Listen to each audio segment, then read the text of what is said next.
welcome back once again to another episode of How to Build a Business in the Middle of a Pandemic. My name is Ryan Smeltz, and with me today I am Nick Pione, and I am excited about this next recording.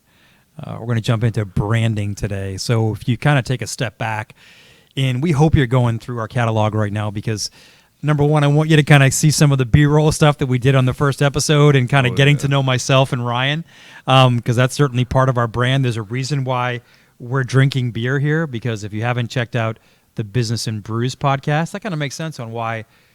I don't know a lot of podcasts that drink beer, but we're going to drink beer on this one. Yeah. And we hope that you drink beer with us on these podcasts, right? Yeah. Not while you're driving or anything, right? But while you're with us, right? But if you check out those previous ones, you're going to know that branding is where it starts to get fun, right? You've already done the tedious work of, you've done the tedious work of, doing the market research, doing the customer insight. And again, we present two different things here from a show perspective.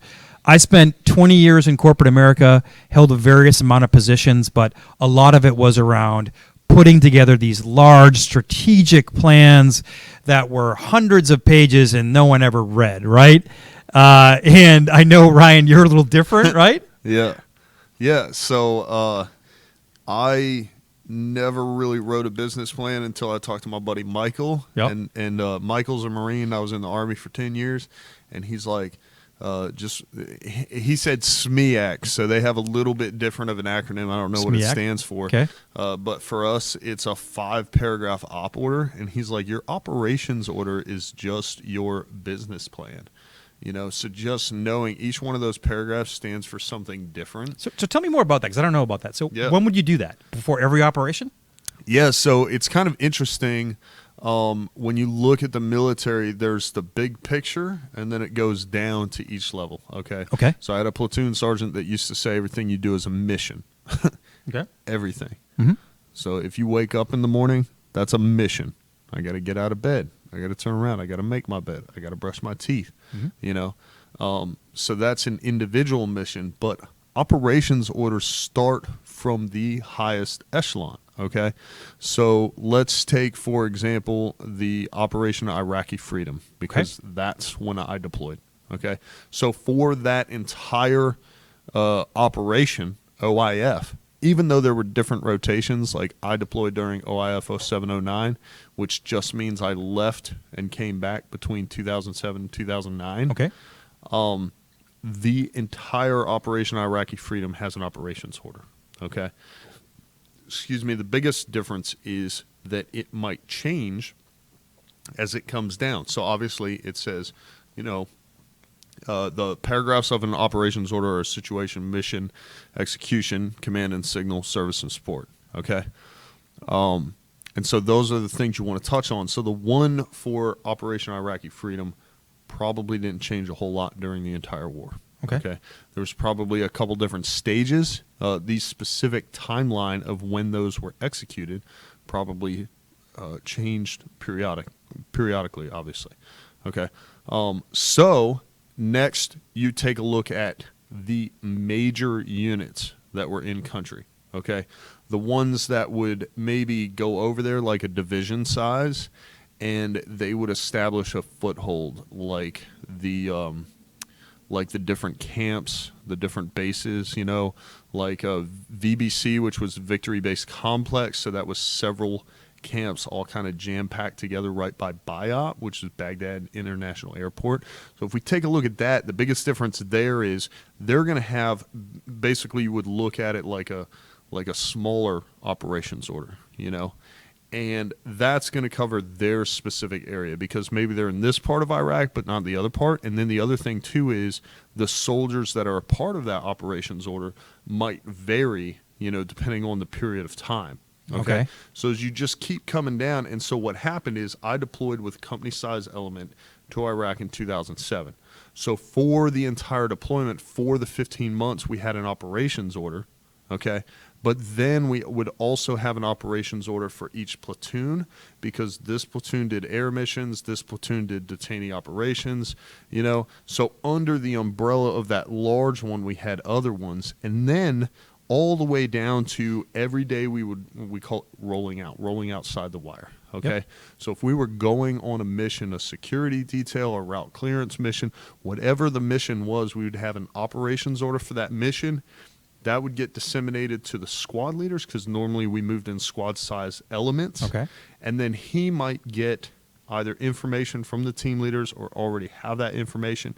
And so, maybe that team leader is lead truck and this team leader is rear truck. So this guy's going to pull front security.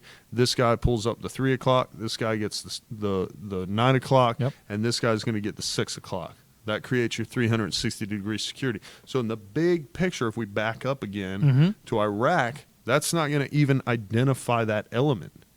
They're not going to know who those people are or what the truck numbers are or anything. But down in the micro, as Gary Vaynerchuk would call it, they know exactly who's doing what, and every individual knows their job, and everybody knows where we're starting, what we're starting with, where we're supposed to end, and what the ultimate goal is.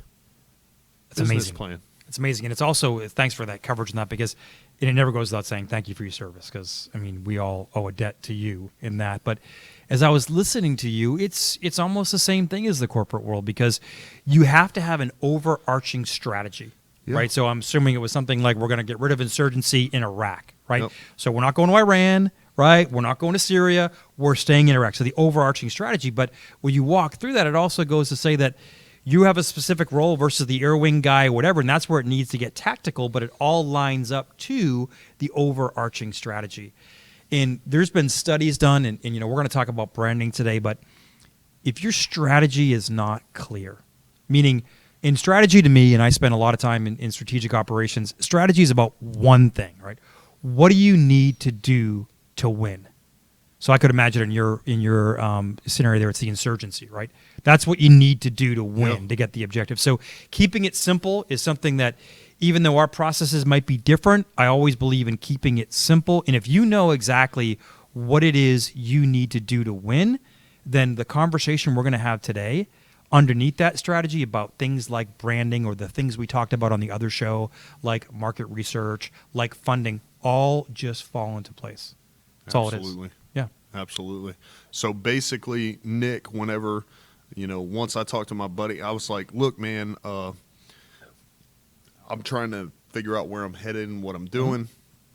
I got to write a business plan. I went to SBA.gov. Looks like gibberish. I don't get it.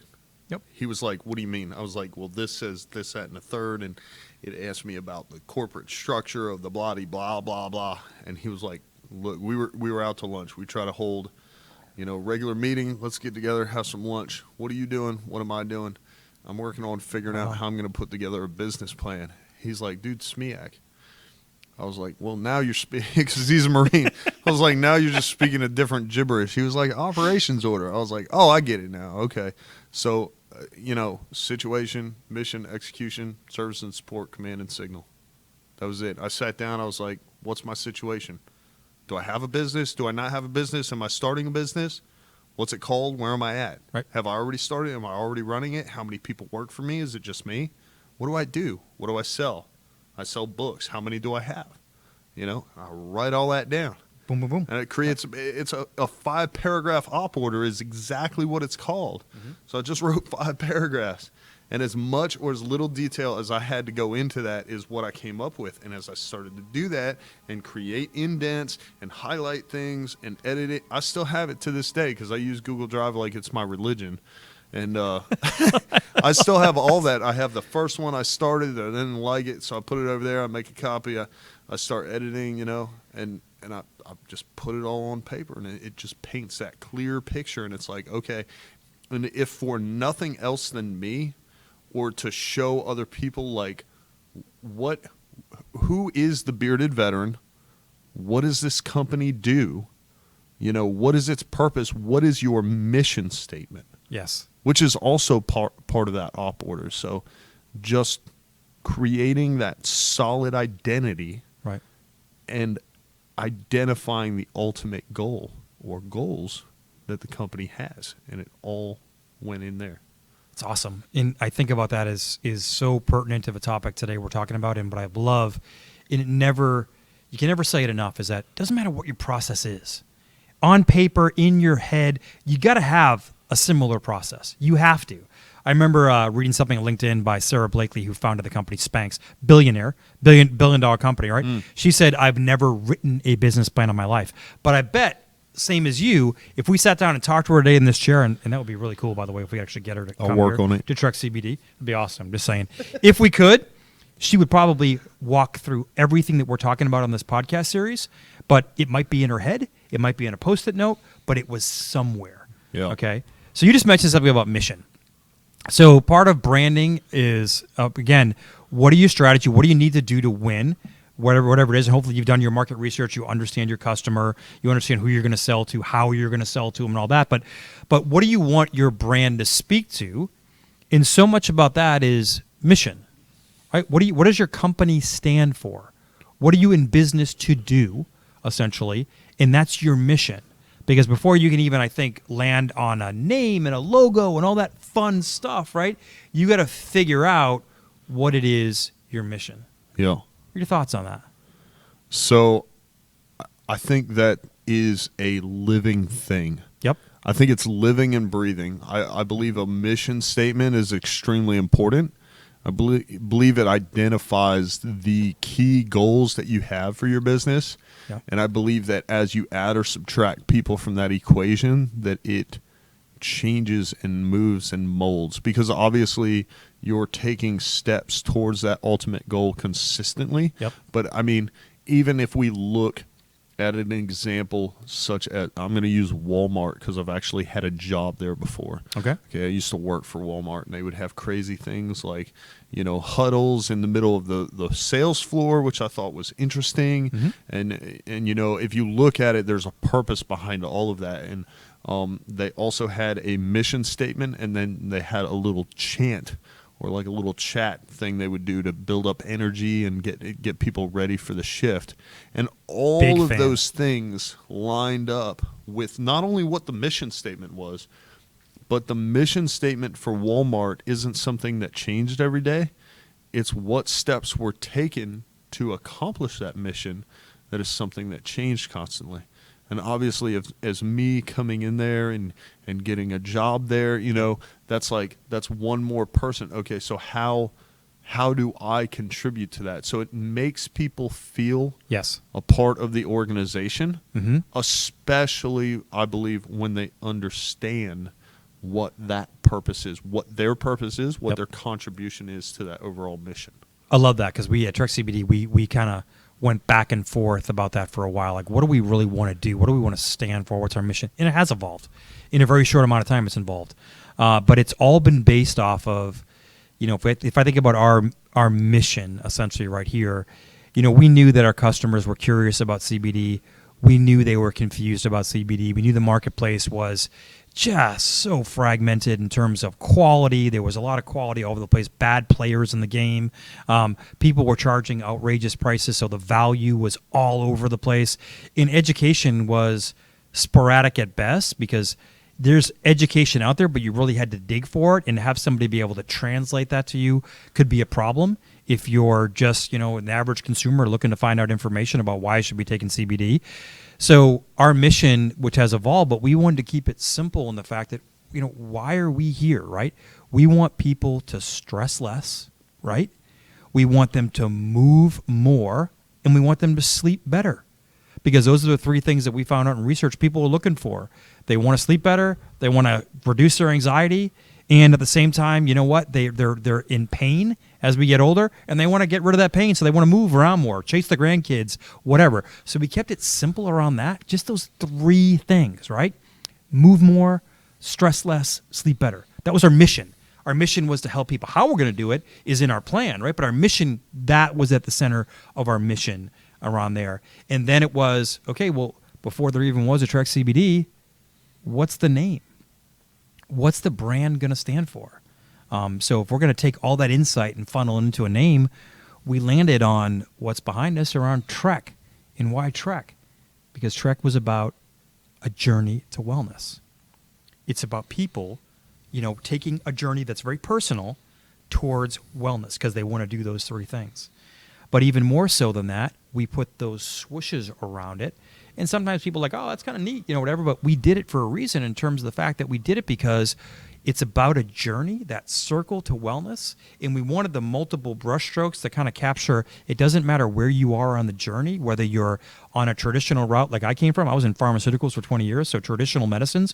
Whether you're already on the natural wellness path already and you're already shopping at the health food store or whatever, and you just might not know about CBD. We wanted to speak to that journey to wellness and meet people where they were at. So we took a long time, and there was a lot of Post-it notes, and there was a lot of whiteboards, and there was a lot of just paper written out about potential names to get down to this one. And it was a fun process. I loved that part of the process, to kind of take a step back and say, what do we need to do to win? What's our mission to do that? What is going to speak to people around that? And that's how we're here. So that was my experience. Yeah. Can you imagine if you didn't do the brush strokes and people were like, huh? Oh, it's Trek CBD with a giant C around it. C like around just it. C. Yeah. Yeah. And to be completely honest, right? We, my wife did a lot of work on this. My business partner did a lot of work on this. We did it together, but then it came to a point where for us, we needed to translate that into a logo, so we actually hired somebody to do it. Yeah. You know what I mean? We hired somebody that's a graphic designer, and she's amazing. And she's name is, by the way, Jen at Redwood Productions. But she's amazing, and she took what we were saying and said, let me run with it. Brushstrokes. Yep. So it takes a village. Definitely. Yeah. So, I mean, my logo development was definitely not as complex. It was one of those things, especially when you're someone who's bootstrapping it. I think I love the process a lot. A little bit too much, to a fault, because what I could do, especially at the end of the day, because I did not pay a lot for my logo, so I could have just paid somebody. But I created my own. Awesome. I got on Illustrator. I poked around. On Photoshop. I watched a couple of YouTube videos. I got all the Adobe programs. So I'm like, hey, how do you do this? How do you do that? This, that, and the third. And I made my own logo. It was hot garbage. It was terrible. I did a couple of surveys in a Facebook group I'm in. I'm like, hey, when you guys think of this, what do you think about that? This, that, and the third. And then, of course, I got marketed to. All of a sudden people popping in my inbox. Sure. I'll do your logo, just $3,000. And I'm like, hard pass. Wow, we didn't spend $3,000. Yeah, that's an exaggeration, but you get the idea. I had a lot of people, a lot of different numbers. I was like, that's weird, man. All of a sudden I had a buddy I was in the Army with. I was stationed down at Fort Polk with him. He's like, hey, look, my sister does graphic design. She's looking to get Meg into it. Talk to her. So I did. I said, look, this is what I'm thinking. How much do you charge? She was like, well, this is my hourly rate. So if it takes 1 hour, it's that. If it takes 2 hours, times 2. I was like, that makes sense and I like it. Give me some ideas. So what's great about it is she drew up with, pencil and paper, like 4 different designs. Like, here's what I'm thinking, showed it to me. I showed it to Toya. I said, hey, which one do you like best? She's like, oh, I like that one. I was like, okay. So we settled on it. If you go to the Bearded Veteran or my website, beardedveteran.com, you see it's very simple. Basically looks like my face, only a lot more symmetrical with an American flag behind it. That's very cool. And that's pretty much it. I love that. You know what I love about that? I love the simplicity in it. I love the fact that you weren't afraid to do it on your own. But I think we kind of both got to the same place because we did a lot of versions on our own too, and just wasn't looking there. And there does come a time where I love how you used your network in terms of testing it off different people, but also finding someone that does graphic design. That's great because there's so many resources out there when you're talking about starting a business in the middle of a pandemic that are either free. It's slipping my mind right now, so I apologize to the audience right now. But there's a website where you can put a logo up and people will bid for it. Basically, they'll send you ones, and you might know the site, but I don't. But there's a lot of resources out there where, like to your point, for probably $200 bucks, $250, you can get a logo done. That, trust me, I knew where ours was going. It wasn't going to look like this. It just wasn't, and it was worth. I think we paid about that. It was worth $250 to get there. Okay, it was absolutely worth $250 to get there because that's Jen's just, amazing ability to kind of translate vision into reality. That's fantastic. I Yeah. love it, man. Branding is super important to be able to take. I mean, I feel like Nick, you and I both basically took the same path. We're like, okay, we have a business. Mm-hmm. What does that mean? Okay, it means this. What is our mission? Right. I have literally written a mission statement. Mm-hmm. Yeah. I've sat down and written it. We have a mission statement for Business and Brews, which is essentially for that podcast is the intro. Yep. Connecting local businesses and spotlighting different industries for people. Love So it. writing that mission statement and then really just taking that and saying, okay, how do we put that into a visual that's not just simple, but that we can put on our sign, on our label, on our website, and people can see it. It can speak to them in that way. They can understand it, and it doesn't have to be too complicated. It's great, and it never goes without saying, right? All this can be simple, but at the end of the day, if you don't have this, if you don't have a mission, if you don't have a strategy, meaning what you need to do to win, if you don't know what your brand stands for, if you don't know who your customer is, whatnot, when times get tough, and they will get tough for any entrepreneur, when things start to slow down, if you don't have that mental checklist to go to say, are we really executing on the strategy we set forth to do? Are we living the mission? Is that coming across to people what our mission is? So it's not just a great mission for you and me, Ryan, if we own the company. It's to people understand what our mission is outside of these four walls. It's in times like that where you can say, I'm confident that we are in the middle of a pandemic right now and we are executing our mission. People know who we are. We're doing the strategies we need to do to win. That right now it might be a dip because we're in a pandemic, but as soon as we get out of this, boom, right back up again because we're on strategy. Yep. Versus being off strategy and you're finding out 6 months later that the business is gone. I think that's super important. Yep. That's awesome. Yep. I just love how all of that kind of ties together, and it really, I mean, like you just said, it really helps guide a business, guide the people that are part of that business. Yeah, because I can imagine if you guys were on mission, right, and it was suddenly going off mission in the Army, someone would hopefully raise their hand and say, I don't think we're supposed to be doing this, right? This is not going to get us success, right? Hopefully. I mean, but that's kind of that's the way it is. So it's funny you bring that up. I'm not going to go into too much detail. Sure. But we were on mission, okay, and that exact thing happened. Okay. So in Iraq, there are routes, and which routes are just roads, highways, whatever. The biggest difference is where, in Iraq it might not be named, or they might call it something in Arabic. We name it for the, coalition forces. Okay. So we know where we are. They know where we are, and we can navigate more clear. And so we color them. And that's to know kind of the force protection condition or the threat level. Okay. All right. So there's green, amber, red, and black. Pretty self-explanatory. Well, hold on. For us lay people out there, what's the difference between like a red and a black? Sure. I mean, how bad does it get? So that's the thing. It's not necessarily a level. It's more that the color identifies whether or not you can go on it and then what the requirements are for that. Okay. So green, theoretically, if the rules for the use of force and the rules of engagement require you to have certain equipment, like say you're on foot patrol. Yep.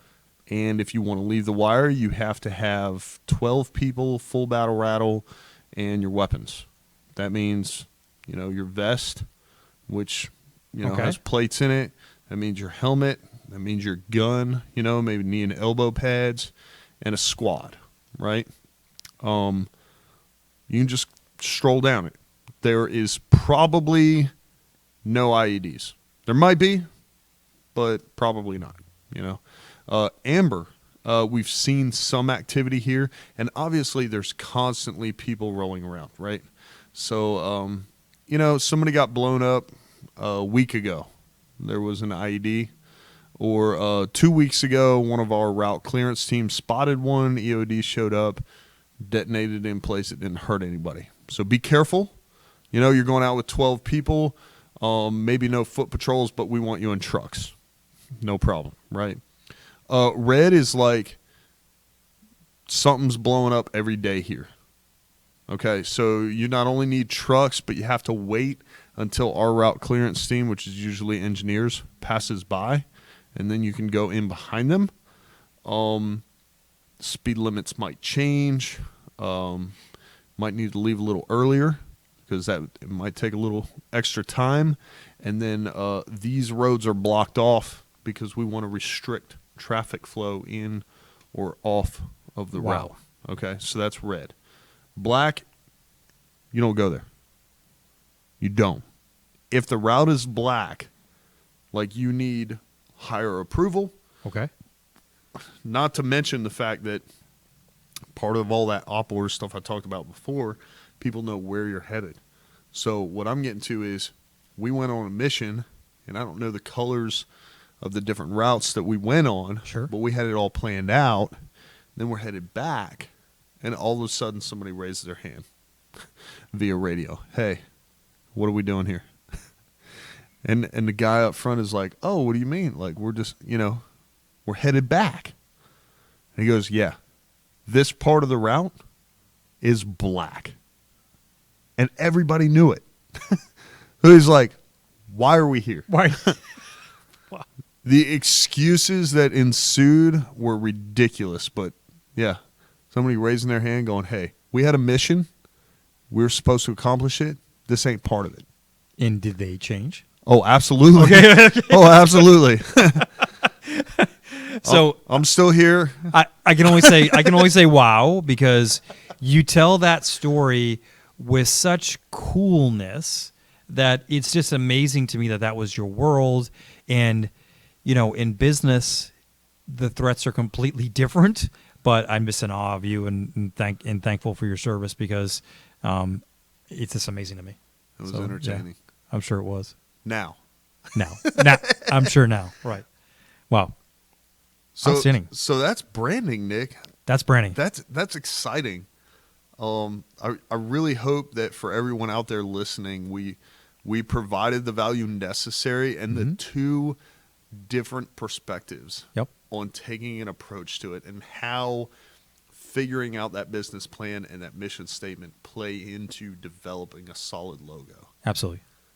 And what does your brand behind it all stand for? Absolutely. And what do you need to do to be successful? Because the other thing is that, we're trying to make this digestible and we're taking about 20 minutes to do this or whatnot. But if it doesn't make sense to you and you can Google a lot of stuff on the internet, why don't you just reach out to us? Yeah. And we'll either go into it in more detail on another show, or we'll set up some time outside of this call and connect with you. Because, again, I can't speak highly enough about how excited I am about this series. Yeah. Because I believe in my heart, as I know you do as well too, that there are going to be some great businesses started in the middle of this pandemic. But why not learn from others? And not just you and I. There's others that we want to build a community around here where we can help each other to, what I always call, fail forward quickly. Learn from others' mistakes, learn from their successes, but try to limit your failures. So let's do it. Let's just do it together. I'm excited, and I'm excited for our next episode. Yeah, man. Speaking of which, marketing. Not to be confused with market research. No. Marketing. We're talking about everything. Everything. We're talking about word of mouth. We're talking about email. We're talking about social media. Yep. I'm excited. Absolutely. All right. Awesome. Join us next time. Next Please do. episode. Please do.